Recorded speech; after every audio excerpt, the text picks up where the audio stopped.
Samsung sells the Galaxy A27 and the A37 side by side, with the same screen size, the same 5000 milliamp-hour battery, and the same 6 years of updates. The A37 asks for meaningfully more money. Over the next few minutes, we'll find out exactly what that money buys, and where the two are simply the same phone. The Galaxy A27, Samsung's mid-range volume seller, and the Galaxy A37, a step up in silicon, sealing, and charging speed. Same battery, same screen size, different ambitions. Both run Android 16 with One UI 8.5 and 6 major upgrades promised, and both chips are built on a 4nm process. The A27 uses Qualcomm's Snapdragon 6 Gen 3 with Adreno graphics. The A37 uses Samsung's own Exynos 1480 with the Xclipse 530. The A37 also stretches to 12GB of RAM, where the A27 tops out at 8. A newer Exynos, a stronger GPU, and up to 12GB of RAM. The A37 has the more capable core. Both offer 128 or 256GB. The difference is what surrounds it. The A37 uses UFS 3.1 storage, but drops the memory card slot entirely. The A27 doesn't publish its storage type and keeps a microSD slot that shares the SIM tray.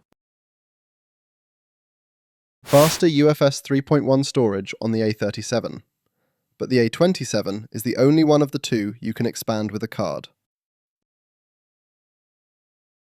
The A37's Exynos 1480 pulls ahead of the Snapdragon 6 Gen 3 in the A27. Multicore, 3336 to 2965. A lead of about 12%, and single-core stretches that to 14%. Neither is a gaming flagship, but the A37 has more headroom when the work piles up. AnTuTu tells a more interesting story. On version 10, these two are effectively tied, 696,000 against 693, a difference under 0.5%. Push to version 11 and the A37 edges out a 3% lead. Whatever advantage it holds, it is far narrower here than Geekbench suggested. Graphics swing back toward the A37. In Wildlife Extreme, it posts 1032 to the A27's 908, about a 14% lead, roughly the same margin we saw on the CPU. Neither phone was run through Solar Bay. The A37 leads CPU and graphics by 12 to 14%. Real, but not transformative. And AnTuTu's near tie is the honest measure of everyday feel. Both phones use the same 6.7-inch Super AMOLED at the same resolution.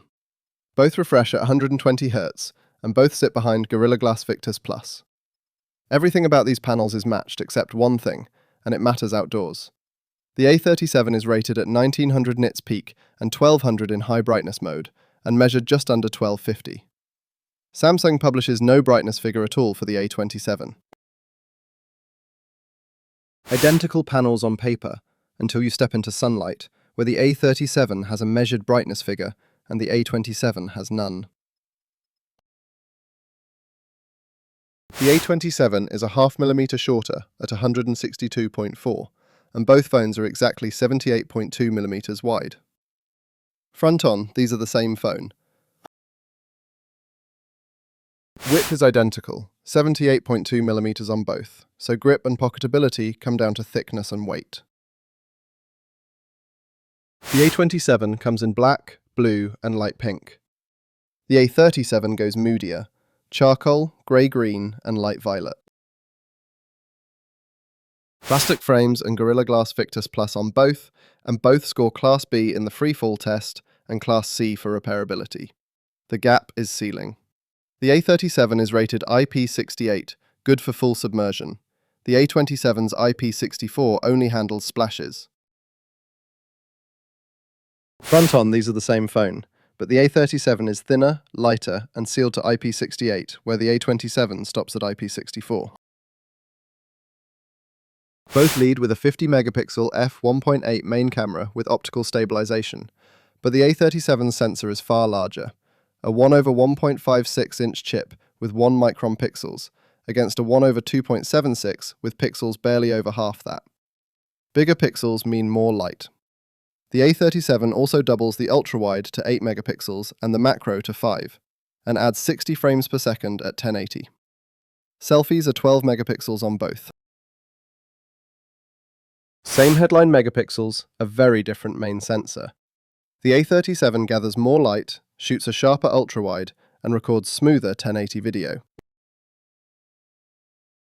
Both phones carry the same 5000 milliamp-hour cell, rated for the same 1200 charge cycles, and both earn a Class A energy rating. So capacity isn't the story here. The A37 stretches a little further, 53 hours of endurance against the A27's 51, and in active use it held on for 13 hours and 49 minutes to the A27's 1240. The real gap is the charger, 45 watts on the A37, 25 on the A27. That wattage difference shows up fast. 15 minutes on the A37 puts about 1700 milliamp hours back in the tank, where the A27 manages 1400. By the half-hour mark, the A37 sits at 62% and the A27 at 50%. Same battery, filled 12 points further. Empty to full takes the A37 72 minutes. The A27 needs 88. Normalized per 1000 milliamp hours, that's 14.4 minutes against 17.6, so the A37 is roughly a fifth quicker to a full charge, every time you plug in. Same battery, marginally better endurance on the A37, and a charger that refills it about a fifth faster. The A37 is a generation ahead on both radios. Wi-Fi 6 against Wi-Fi 5, Bluetooth 5.4 against 5.1. Both use USB Type-C 2.0 with OTG and track the same 5 satellite systems. The A37 lists NFC as region-dependent, the A27 doesn't specify it.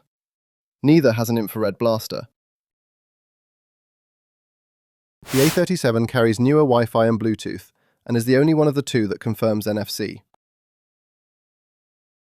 The suites match: accelerometer, gyroscope and compass on both, and neither lists a hardware proximity sensor. The reader is the difference. The A37 puts an optical fingerprint sensor under the display, where the A27 mounts it in the power button. The same sensor suite, but the A37's under-display reader is the more modern of the two. The A37 is the faster, quicker charging phone, about 13% ahead on CPU and graphics, and it refills the identical 5000 milliamp-hour battery a fifth sooner. The A27 answers with nearly the same endurance, and on AnTuTu, near identical everyday speed.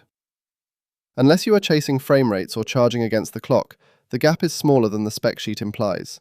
So which one would you pick, the A27 or the A37? Let us know in the comments, and if this comparison helped, drop a like and subscribe for more.